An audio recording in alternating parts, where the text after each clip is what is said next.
በስመ አብ ወወልድ ወመንፈስ ቅዱስ አሃዱ አምላክ አሜን። መንፈሳዊ አገልግሎትና መንፈሳዊ አገልጋይ የግብጽ ኦርቶዶክስ ቤተክርስቲያን ፓትርያርክ ቅዱስነታቸው አቡነ ሺኖዳ እንደጻፉት አያሌው ዘኢየሱስ እንደተረጎመው ምዕራፍ 6 እያንዳንዱ ፍጥረት ተልኮና የሚሰራው ሥራ አለው። ተልኮ የሌለው ሕይወት ዋጋ የለውም። የአንድ ሰው ሕይወት የሚፈነጥቀው ከአንድ ሰው ተልኮ ነው። አንድ ሰው ተልኮ ከሌለው ሕይወቱ በሞት ያበቃል። ተልኮ ያላቸው ሰዎች ሕይወት ግን ከሞት በኋላም መኖሩን ይቀጥላል። ምንም ተልኮ የሌለው ሰው ለጊዜ ዋጋ ሊኖረው አይችልም። በመሆኑም ጊዜውን የሚያሳልፍበትን ወይም የሚገድልበትን መንገድ ይፈልጋል። ይህም ማለት ጊዜውን ያባክነዋል ማለት ነው። እንዲህ አይነቱ ሰው ለመሰላቸት ከዚያም አልፎ ለጭንቀትና ተስፋ ለመቁረጥ የተጋለጠ ይሆናል። ዓላማ የሌለው ሕይወት ጣዕም የለውም። ለዚህ ነው አንድ ሰው ሕይወትን በደስታና በቀልድ ጣፋጭ ለማድረግ የሚሞክረው። ይሁን እንጂ ይህ በቂ ላይሆን ምናልባትም ላይገኝ ይችላል። ዓላማ የሌለው ሰው በራሱ ላይ ብቻ የሚያተኩር ሰው ነው። የዚህ ሰው ተልኮ የሚጀምረው ሌሎች ሰዎችን ሲንከባከብና ለእነርሱ መልካም ሲያደርግ ነውና።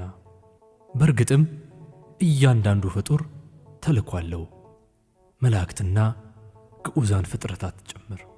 የመላእክት ተልኮ ለእግዚአብሔርና ለሰዎች የሚደረግ ፍቅር ነው። ለእግዚአብሔር የሚደረግ ተልኳቸው ምስጋና ማቅረብ ሲሆን፣ ለሰዎች የሚደረግ ተልኳቸውን ደግሞ መጽሐፍ እንዲህ በማለት ይገልጸዋል። ሁሉ መዳንን ይወርሱ ዘንድ ስላላቸው የሚላኩ የሚያገለግሉ መናፍስት አይደሉምን? ዕብራውያን ምዕራፍ 1 ቁጥር 14። ርኩሳን መናፍስትም እንዲሁ የሚያከናውኑትና ሊያገኙት የሚደክሙለት ተልኮ አላቸው። ይሁን እንጂ እነርሱ ተልኮ አጥፊ ነው። ተልኳቸው የእግዚአብሔርን ፈቃድ፣ ፍቅርና ንጽሕናን የሚቃወም ነውና። እግዚአብሔር አምላክ ለልጆች እንኳን ተልኮ ሰጥቷል። እርሱ ልጆች በነበሩት በሳሙኤል በዳዊትና በኤርምያስ ላይ ፈቃዱን ለመሙላት ተጠቅሞባቸዋልና። ተፈጥሮም ተልኮ አላት። ፀሐይ፣ ጨረቃና ከዋክብት ለሕዋው ብርሃንን ስለሚሰጡ ጠቃሚ ተልኮ አላቸው። አየር፣ ንፋስና ዝናብም ተልኮ አላቸው። የምናርሰውና የምንገነባበት ምድር ጥልቀቱ ሳይቀር ሁሉም የራሱ ተልኮ አለው። እነዚህ እያንዳንዳቸው ተልኮ ባይኖራቸው ኖሮ እግዚአብሔር ባልፈጠራቸው ነበር። እግዚአብሔር አምላክ ያለ ጥቅምና ያለ ዓላማ ማንኛውንም ነገር በከንቱ አልፈጠረም። ሕይወታችሁ ዓላማ ስላለው ዋጋ ትሰጡታላችሁ። ስጦታዎቻችሁም ዋጋ የምትሰጧቸው መክሊቶቻችሁ ናቸው። ብዙ ስጦታና ተሰጥኦ አላችሁ ማለት ተልኳችሁ እየሰፋ ይሄዳል ማለት ነው። መክሊቶቻችሁ ዕውቀት፣ ብልሃት፣ ሐሳብ፣ ፈጠራ፣ ጥበብ፣ ግጥም ወይም ማንኛውም ኃይል ቢሆኑም ሁሉንም በእግዚአብሔር እጅ ውስጥ ማስቀመጥ ትችላላችሁ። በእነዚህ ለዓለሙና ለምትኖሩበት ማኅበረሰብ መልካም ማድረግ ትችላላችሁ። የአንድ ሰው ተልኮ ውሱን ወይም ሰፊ ሊሆን ይችላል። የተወሰነ ተልኮ በሰውየው ሙያ ወይም በሚኖርበት ኅብረተሰብ ወይም በአንድ ቦታ ወይም በአንድ ጊዜ የተገደበ ነው። ለምሳሌ አንድ የሕክምና ባለሙያ ሙያዬ ሕክምና ስለሆነ በሕይወቴ ዘመን ሙሉ የአንድ መንደር ሰዎችን አክማለሁ ወይም ሙያዬን ለእነርሱ ተግባራዊ አደርጋለሁ ማለት ይችላል። ይህ እንደ ሌሎች ሙያዎች በአንድ ክልል ውስጥ ብቻ መልካም ለማድረግ የሚከናወን ውሱን ተልኮ ነው።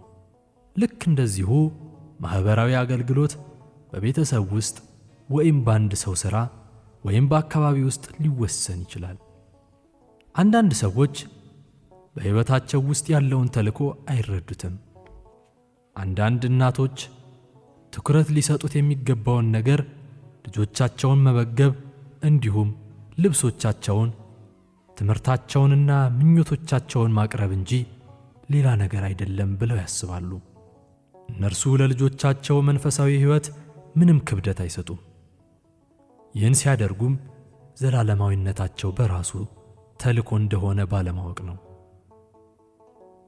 ወላጅ አባቶችም የሚያስቡት እንደዚሁ ነው። የእነርሱ ተልእኮ የሚያበቃው ልጆቻቸውን ሥራ ሲይዙና ትዳር ሲመሰርቱ ነውና። በእነዚህ አባቶች ዘንድ የልጆቻቸው ዘላለማዊ ሕይወት እንደ ተልእኮ አይቆጠርም። በሚያሳዝን ሁኔታ ደግሞ አንዳንድ ሰዎች አጥፊ ተልእኮ አላቸው። አንዳንድ ሰዎች ተልእኮቻቸው ለሌሎች ሰዎች ደስታ መስጠት እንደሆነ አድርገው ያስባሉ። የሚሰጡት ደስታ ኃጢአት ሊሆን ቢችልም እንኳን እንደዚህ አይነቱ ደስታ ለፌዝ፣ ጊዜ ለማባከን ወይም ለምግባረ ብልሽነት ሊውል ይችላል። አንዳንድ ሰዎች የሚያስቡት ደግሞ ተልእኮቻቸውን እንደ አንድ ጥበብ በመመደብ ነው። ይህ ጥበብ ግን ርካሽና አታላይ ጥበብ ሊሆን ይችላል። በሌላ በኩል እግዚአብሔር ለልጆቹ ዋጋ የሚሰጥባቸውና ከእርሱ የተቸሩ መንፈሳዊ ተልእኮች አሉ። ሐዋርያው ቅዱስ ጳውሎስ እንዲህ ብሏል፣ አስቀድሞ ያወቃቸውን የልጁን መልክ እንዲመስሉ አስቀድሞ ደግሞ ወስኗልና። ሮሜ ምዕራፍ 8 ቁጥር 29። ምናልባት እንዲህ በማለት ትናገር ይሆናል፣ ለአንድ ጠቃሚ ተልእኮ በእግዚአብሔር ባለመመረጤ የኔ ጥፋት ምንድን ነው? አንተ ለዚያ ተልእኮ ብቁ ሆነህ ቢሆን ኖሮ እግዚአብሔር ይመርጥህ ነበር። ሸክላ ሰሪው አንዱን የሸክላ ዕቃ ለክብር፣ ሌላውን የሸክላ ዕቃ ደግሞ ለውርደት የመስራት ሥልጣን አለው። ሮሜ ምዕራፍ 9 ቁጥር 21። ይህን የሚያደርገው ግን እንደሚያዘጋጀው ሸክላ አይነት ነው። ለስላሳና መልካም ሸክላ ከሆነ የክብር ዕቃ ሆኖ ለመሰራት ብቁ ይሆናል። መጥፎ ከሆነ ግን የውርደት ዕቃ ሆኖ ከመሰራት አያመልጥም። እግዚአብሔር አምላክ በተልእኮቻቸው ታማኞች የሆኑትን የሚያዘጋጅበት የራሱ የሆነ መንገድ አለው። እርሱ የገዛ ራሱን ደቀ መዛሙርት ለራሱ በደቀ መዝሙርነት ውስጥ ያዘጋጃቸው ለረጅም ዓመታት ነው። ከዚህ በኋላ በተግባራዊ ልምምድ አዘጋጅቶ ሁለት ሁለት እያደረገ የላካቸውና ስህተታቸውን ያረመላቸው። የማቴዎስ ወንጌል ምዕራፍ 10 እንዲሁም የሉቃስ ወንጌል ምዕራፍ 10።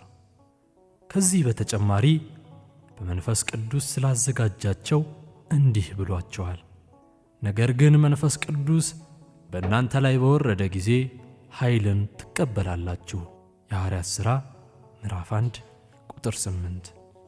በአባቱ እጅግ የሚወደድ ልጅ የነበረውን አባቱ በብዙ ኅብረ ቀለማት ያጌጠች ቀሚስ ያለበሰውንና ትርጉም ያላቸው ሕልሞች ያሳለመውን ጻድቁ ዮሴፍን እግዚአብሔር አምላክ በችግሮችና በመከራዎች ውስጥ አዘጋጅቶታል።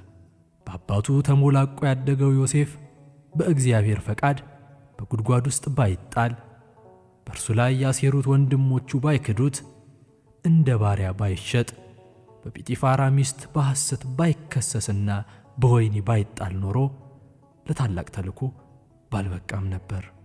ይህ ሁሉ በዮሴፍ ላይ የደረሰው እርሱን ለተልእኮ ለማዘጋጀት ነበር። ሙሴ የኃይልና የሥልጣን አየር በሚነፍስበት በፈርዖን ቤተ መንግሥት ውስጥ ነው ያደገው። ይሁን እንጂ እግዚአብሔር እርሱን ያዘጋጀው አንገተ ደንዳና የነበሩትን እስራኤላውያንን እንዲሸከም አድርጎ ነበር።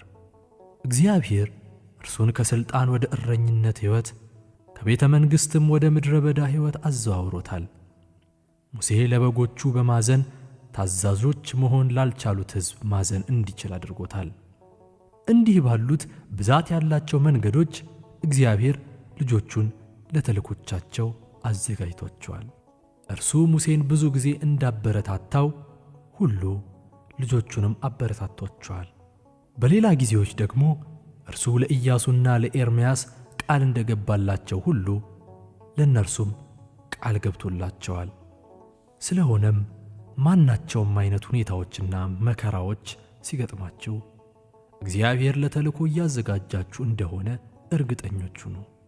በዚህ ጊዜ ከምታማርሩና ከምታጉረመርሙ ይልቅ መከራዎቹን ለእናንተ ጥቅም እንደመጡ አድርጋችሁ ለመጠቀም ራሳችሁን አለማምዱ። እግዚአብሔር አብርሃምን በእንግድነት ሕይወት ውስጥ አዘጋጅቶታል። እርሱ ዮናስን በማዕበል በሞገድና በዓሣ አንበሪ ሆድ ውስጥ አዘጋጅቶታል። እርሱ ጴጥሮስን ያዘጋጀው ሥጋዊ ድካሙን እንዲያውቅና እርሱ ከሌሎቹ ሐዋርያት በላይ ራሱን ከፍ አድርጎ እንዳይመለከት በማድረግ ነው።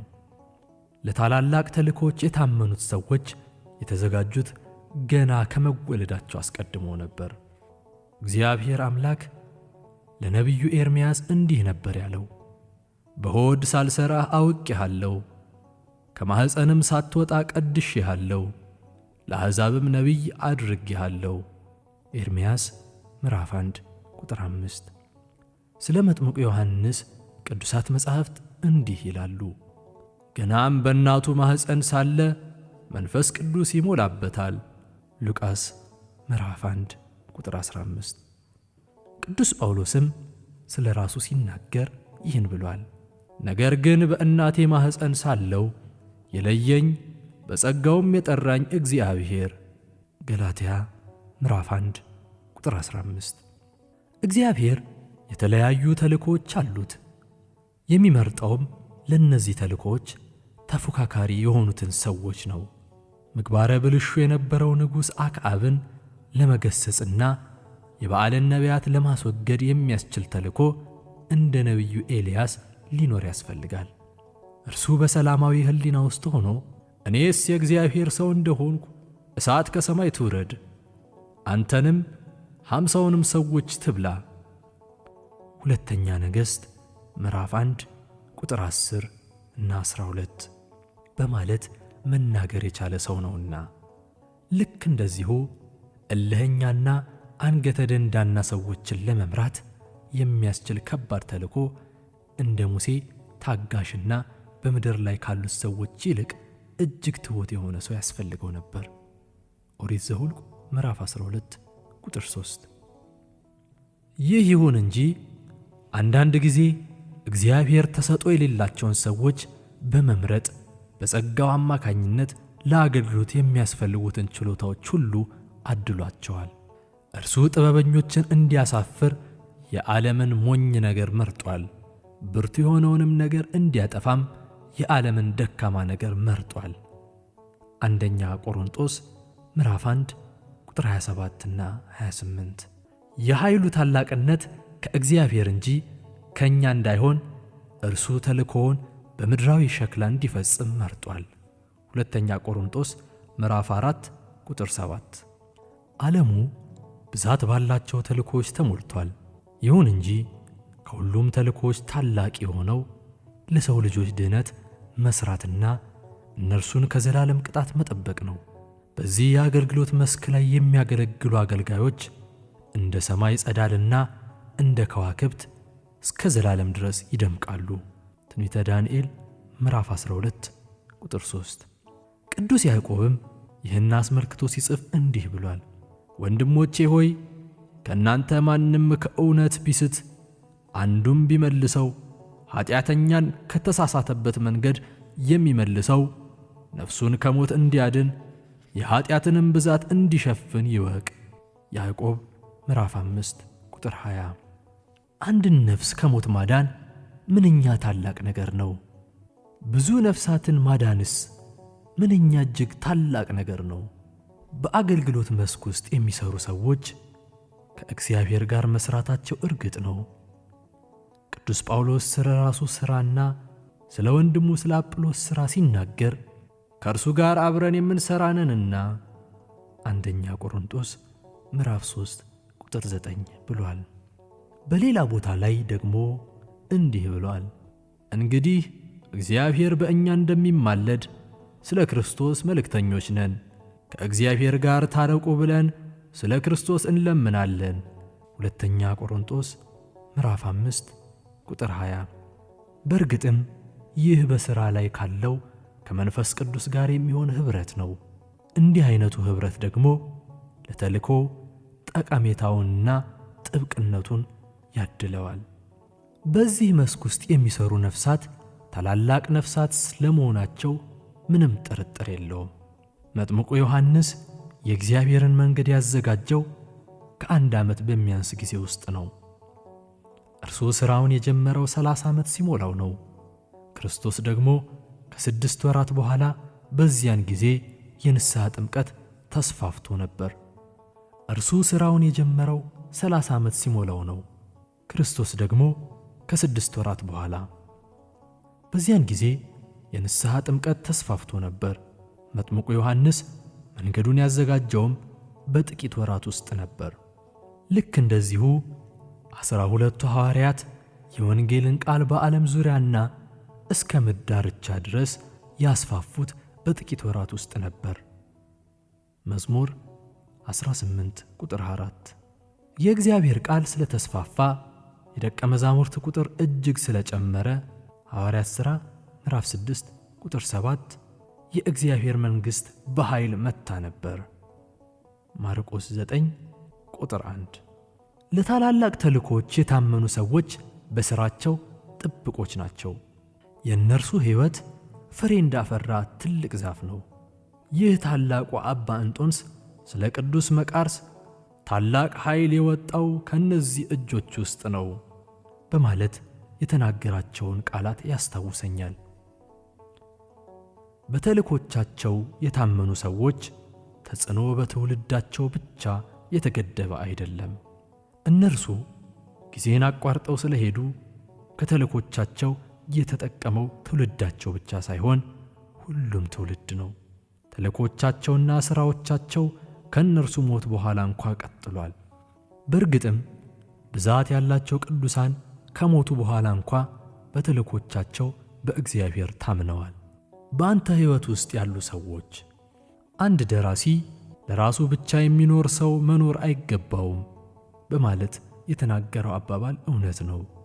ስለሆነም አንድ መንፈሳዊ ሰው ባልንጀራህን እንደ ነፍስህ ውደድ ማቴዎስ ምዕራፍ 22 ቁጥር 39 እንደሚለው እንደ እግዚአብሔር ትእዛዝ በሚኖርበት ማኅበረሰብ ውስጥ ለሌሎች ሰዎች በመኖር ደስታውን ከዚያ ያገኛል። እርሱ ሰዎችን ሁሉ የሚወደው በልቡ ጥልቀት ውስጥ ነው። ለሌሎች ሰዎች የሚሆነው የዚህ ሰው ፍቅር ተግባራዊ ፍቅር ነው። ሐዋርያው ቅዱስ ዮሐንስ ይህን አስመልክቶ ሲናገር እንዲህ ብሏል።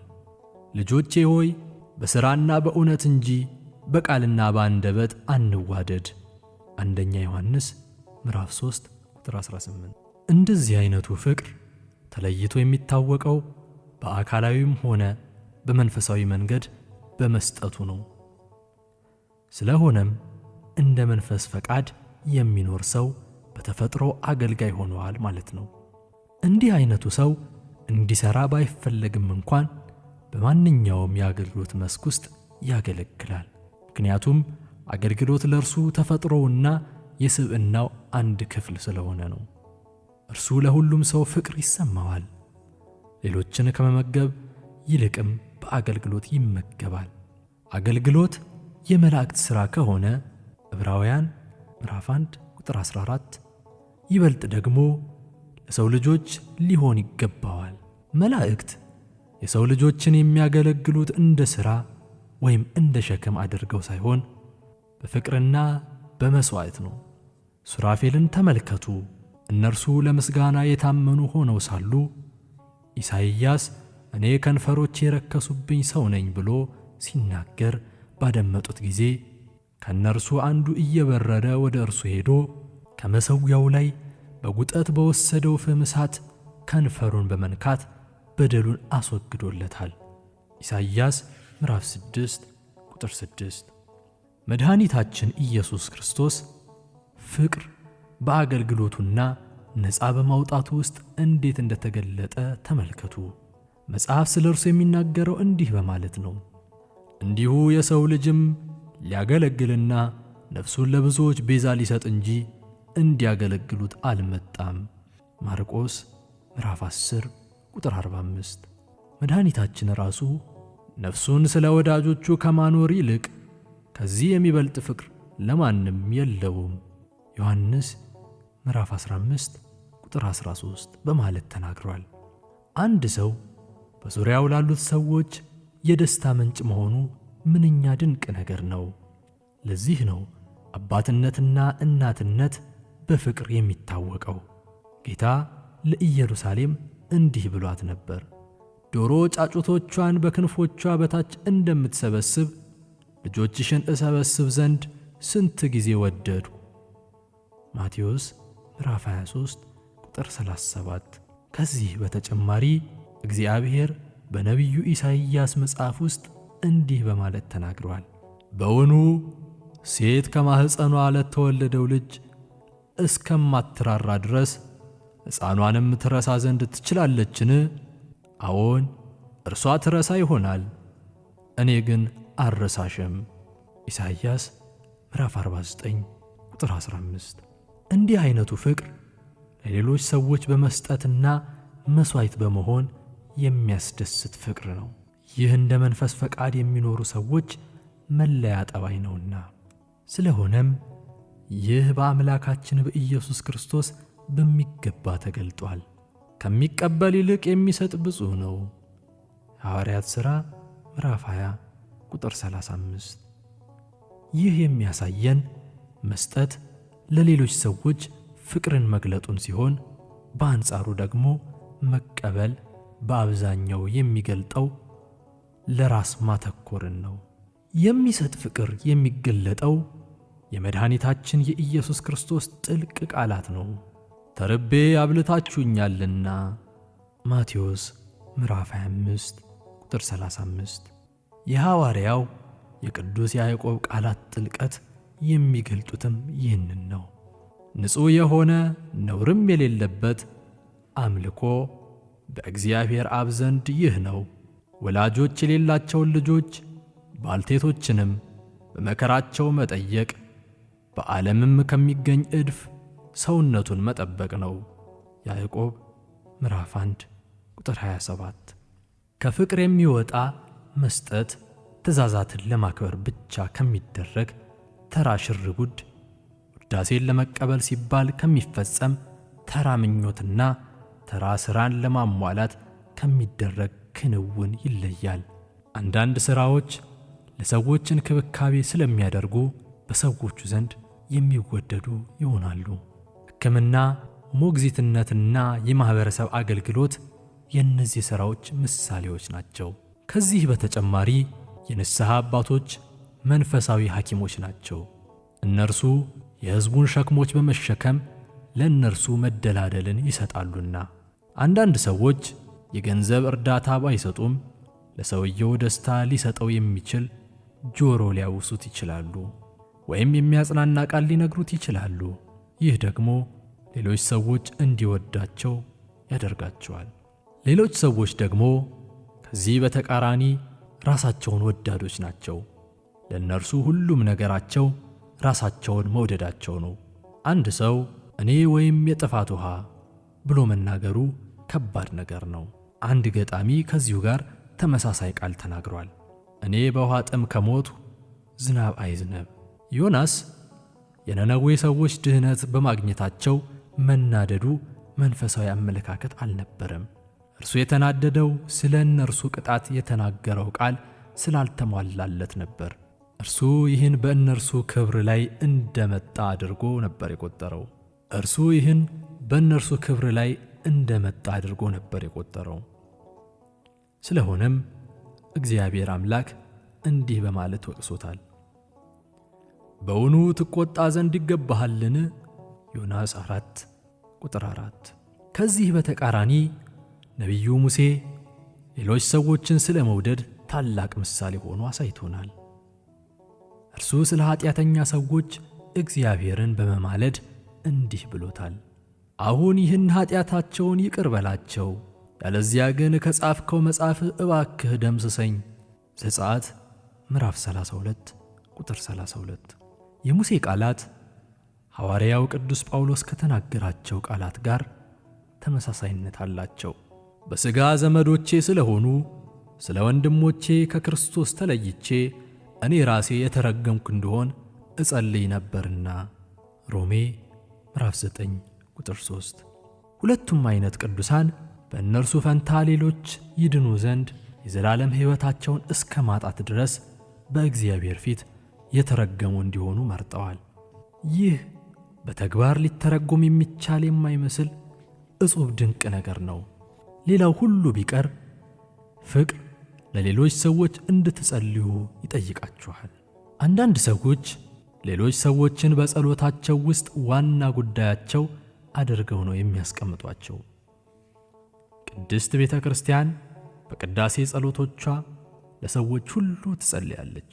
ሌላው ቢቀር ለተፈጥሮና ለእንስሳትም ትጸልያለች።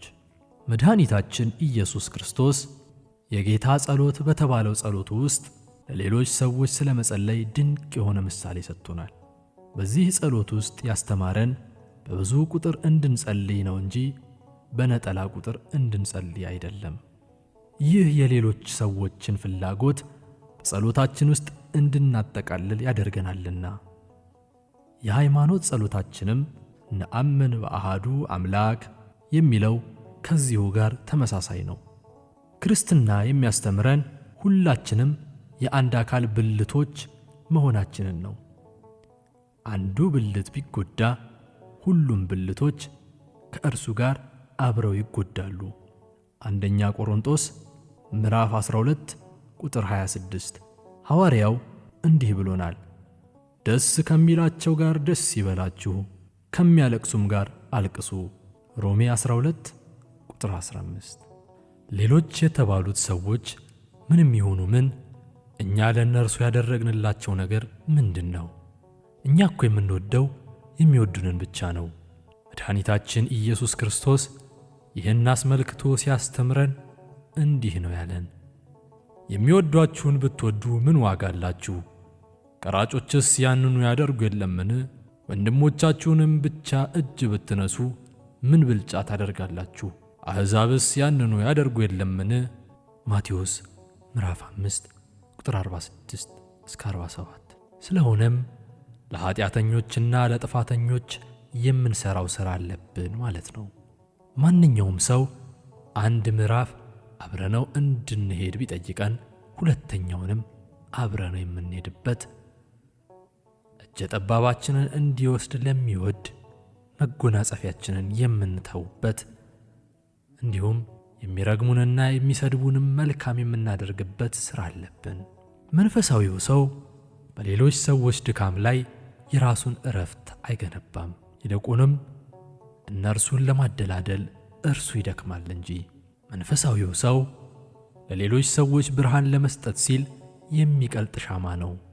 እርሱ እነርሱን የሚያስቀምጣቸው ቀዳሚ ጉዳዮቹ አድርጎ ነውና። አንድ መንፈሳዊ ሰው በሚችለው ሁሉ ሌሎችን ይገነባል። እርሱ የሚፈልገው ያላቸውን ብቻ አይደለም፣ የተቸገሩትን ጭምር እንጂ። እርሱ ሊሰጥ የሚችለውን ነገር በማጣት ማንም እንዳይቸገር ያለውን ጥረት ሁሉ ይወጣል። በማኅበራዊነትና በአንድ መንፈስ በመግባባት ላይ የተመሠረተ መልካም ግንኙነት ከሌሎች ሰዎች ጋር ይኖረዋል። እርሱ በነግ ጸሎታችን ውስጥ የምንደግማቸውን የቅዱስ ጳውሎስ ቃላት ይፈጽማል። እንግዲህ በጌታ እስር የሆንኩ እኔ በተጠራችሁበት መጠራታችሁ እንደሚገባ ትመላለሱ ዘንድ እለምናችኋለሁ። በትሕትና ሁሉና በየዋህነት በትዕግሥትም እርስ በርሳችሁ በፍቅር ታገሱ።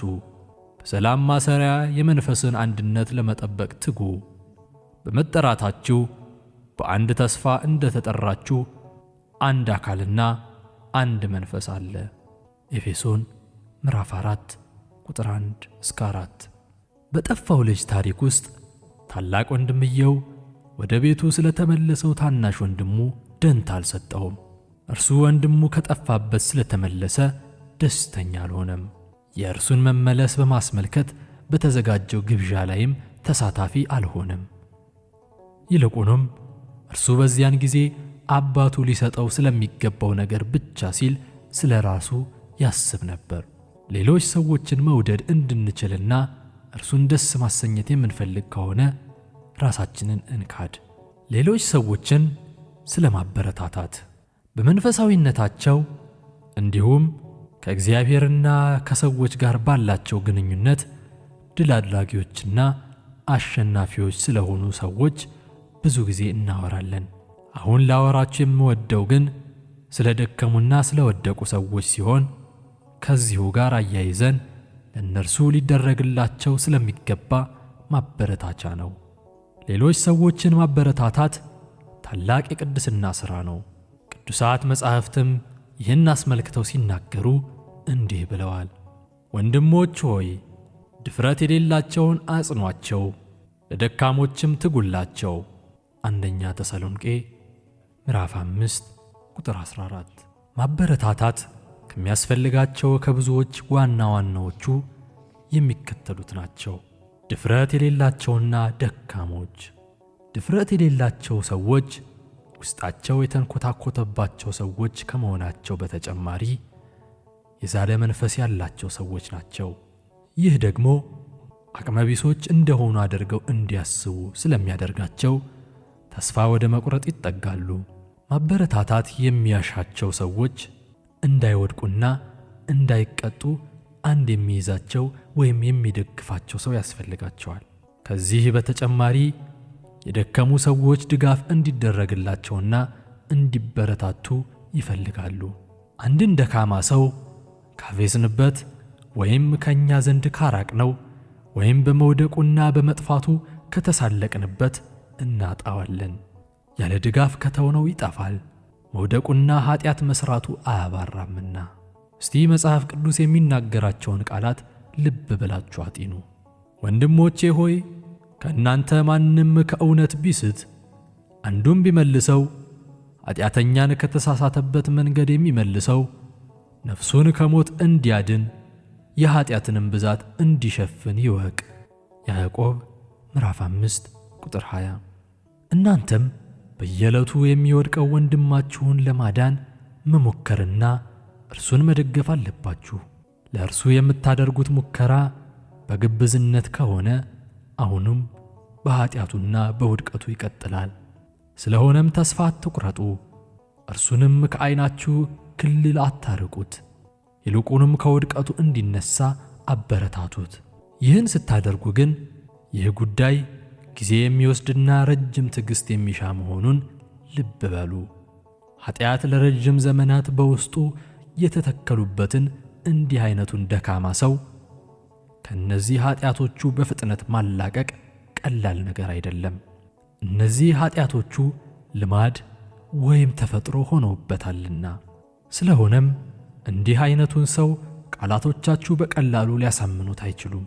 ለዚህ ነው ሐዋርያው ድፍረት የሌላቸውን አጽኗቸው ማለት ብቻ ሳይሆን ለደካሞችም ትጉላቸው በማለት የተናገረው። እስቲ አዘውትሮ ሲጋራ፣ ትንባሆ የሚያጤስና ይህ በሕይወቱ ውስጥ ሱስ የሆነበትን ሰው ምሳሌ አድርገን እንውሰድ። ይህ ሰው ሲጋራ ጎጂ መሆኑን በሚገባ ይወቅ እንጂ ማጤሱን ሊያቆም አይችልም። ይህ ሰው በጸሎታችሁ እንድታስቡት፣ በምክራችሁ፣ በማበረታታችሁና በትዕግሥታችሁም እንድትደግፉት ይሻል። ስለሆነም ስለ ድህነቱ ተስፋ በመቁረጥ አትተዉት። አንዳንድ ጊዜ ኃጢአት እስከ ልብ ጥልቀት ድረስ ስለሚገባ ስሜቶችንና ፈቃዶችን ያሸንፋል። ሰው ይቋቋመው ዘንድ አቅሙ እጅግ ደካማ ይሆናል። በተለይም ደግሞ ከውጭ የሚቃጡት የዲያብሎስ ውጊያዎች ከባድ ስለሚሆኑ ሰውየውን ኃጢአት እንዲሠራ ግድ ይሉታል። መቋቋሙ እየደከመ ስለሚመጣም መበረታታትን ይፈልጋል። ደካማውን ሰው አብዝቶ መገሰጽ ጨርሶውኑ ሊያጠፋው ይችላል። ይልቁንም ለእርሱ የሚያስፈልገው የጸጋ ሥራ እንጂ ተግሣጽ መሆን የለበትም።